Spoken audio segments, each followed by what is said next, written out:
नमस्ते बच्चों, हम वर्ण विचार पढ़ रहे थे। वर्ण किसे कहते हैं?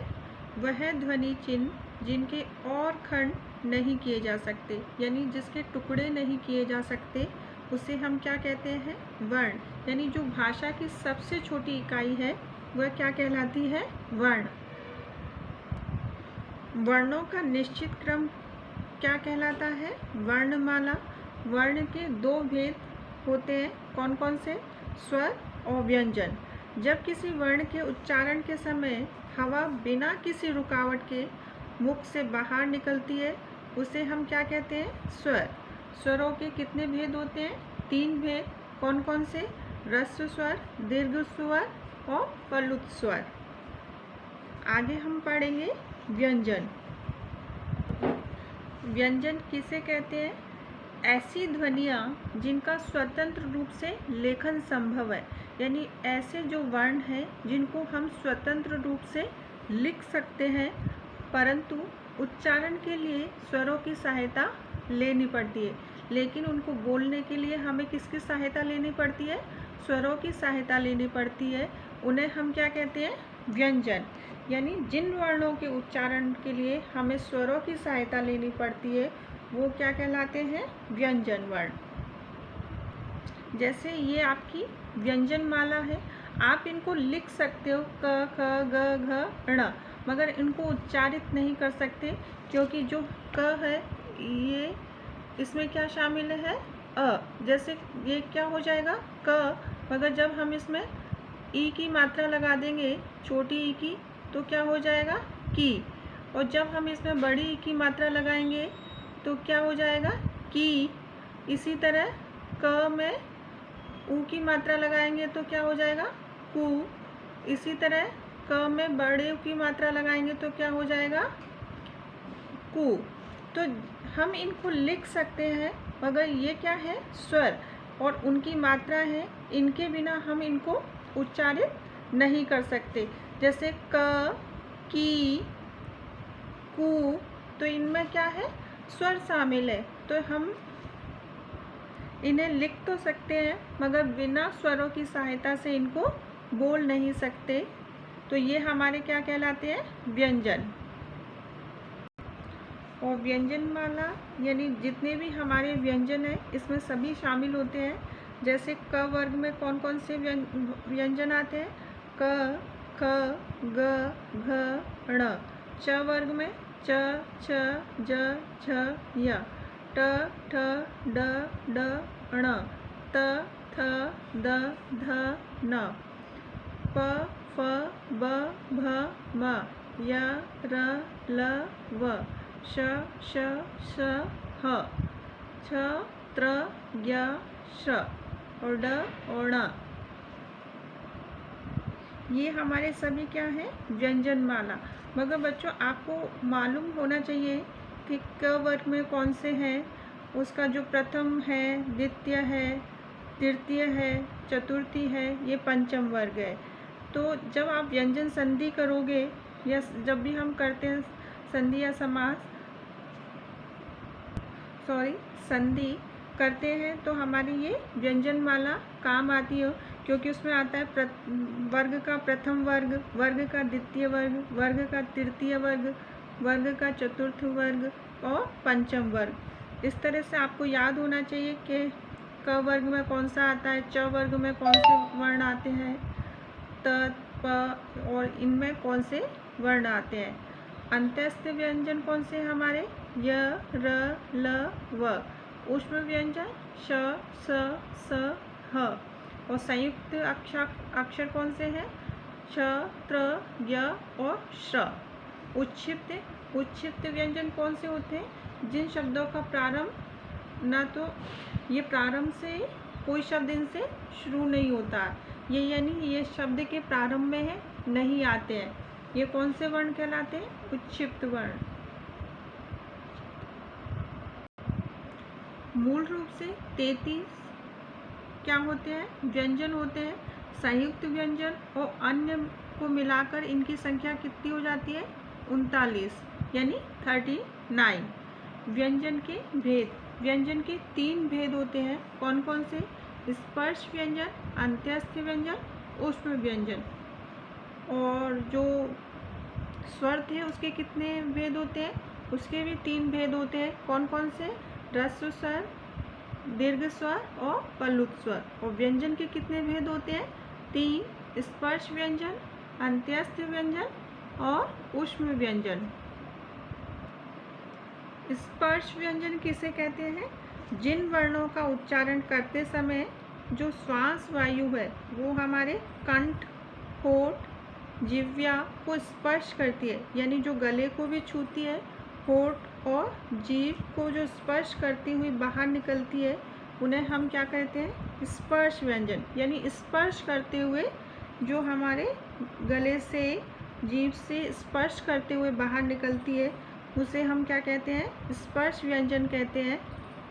और इनकी संख्या कितनी होती है? 25।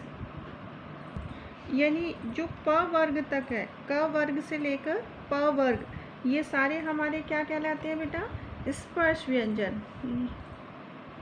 क्या कहलाते हैं ये हमारे? स्पर्श व्यंजन।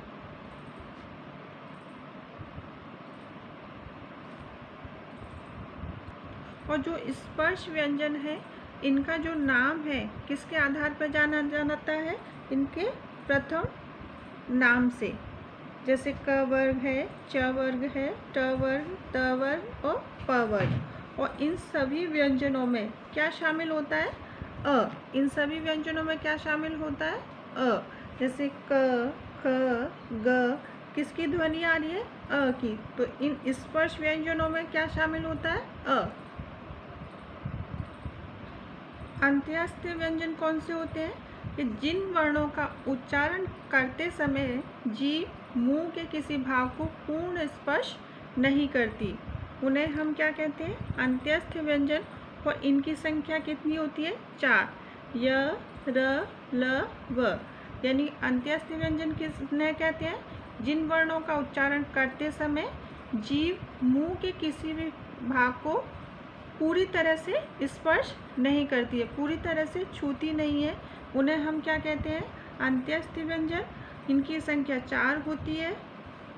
ऊष्म व्यंजन किसे कहते हैं? कि जिन वर्णों के उच्चारण के समय मुंह द्वारा जो वायु तीव्र गति से रगड़ खाने के वजह से गर्म होकर निकलती है, उन्हें हम क्या कहते हैं? ऊष्म व्यंजन। और इनकी भी संख्या कितनी होती है? 4, श, स, स और ह। संयुक्त व्यंजन। दो विभिन्न व्यंजनों के जोड़ से बने व्यंजन को हम क्या कहते हैं? संयुक्त। संयुक्त यानी जुड़े हुए, यानी दो विभिन्न व्यंजनों को जोड़ देने से जो व्यंजन बनते हैं वो क्या कहलाते हैं? संयुक्त व्यंजन। और संयुक्त व्यंजन कितने हैं हमारे? 4। जैसे श है, ये किन दो व्यंजनों से मिलकर बना है? क और श। और त्र है वो किससे बना है? त और र। और जो य है वो किससे बना है? ज और य। श्र किससे बना है? श और र। यानी संयुक्त व्यंजन क्या है? कि दो व्यंजनों के मिलने से जो व्यंजन बनते हैं, जैसे श, क और श, त, त्र, त और र, ज्ञ, ज और य, श्र, श और र। और इन सभी में क्या शामिल होता है? अ शामिल होता है। तो हम इस तरह से भी लिख सकते हैं।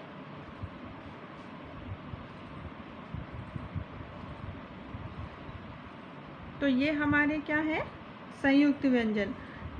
इनको जब हम वर्ण विच्छेद करते हैं तो हम इस तरह से लिखते हैं, जैसे कोई शब्द है आपका क्षमा, तो आप वर्ण विच्छेद किस तरह से करेंगे? किन दो अक्षरों से मिलकर बना है? क और स और ये क्या है? म। और कौन सी मात्रा है? अ। इस तरह से आपका शब्द हो जाएगा क्षमा। आप इसको इस तरह से नहीं लिखते श और अ, इस तरह से आप नहीं लिख सकते, क्योंकि ये हमारा क्या है, संयुक्त व्यंजन है। और संयुक्त व्यंजन किन दो शब्दों से मिलकर बनना होता है, दो अक्षरों से, क और श। जैसे एक और उदाहरण देख लेते हैं हम। ये श्र है, श्रम, तो इसको हम श्र किन दो अक्षरों से मिलकर बना है, श और र, और ये क्या है, म। तो ये हमारा क्या बन जाएगा, श्रम। द्वित्व व्यंजन क्या होते हैं कि एक ही वर्ण का दो बार मिलना द्वित्व व्यंजन कहलाते हैं।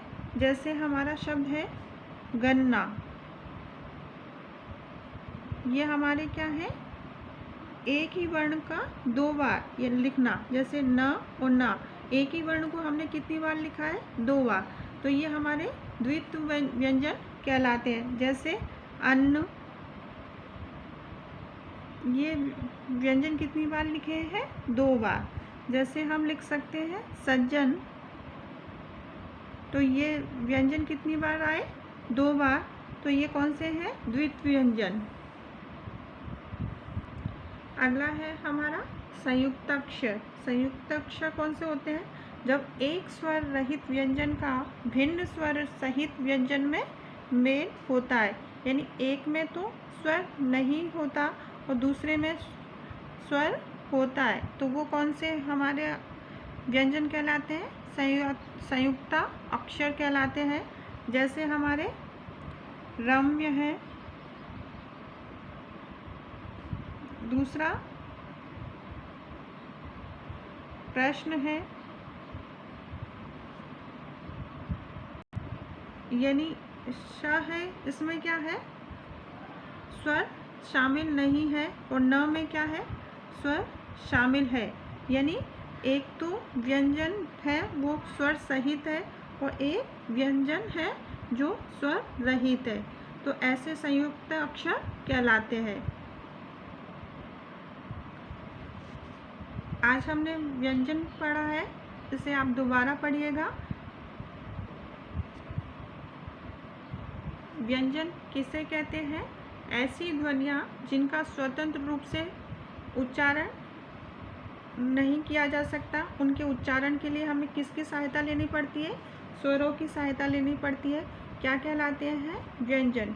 व्यंजन के तीन भेद होते हैं, कौन कौन से, स्पर्श व्यंजन, अंत्यस्थ व्यंजन और ऊष्म व्यंजन।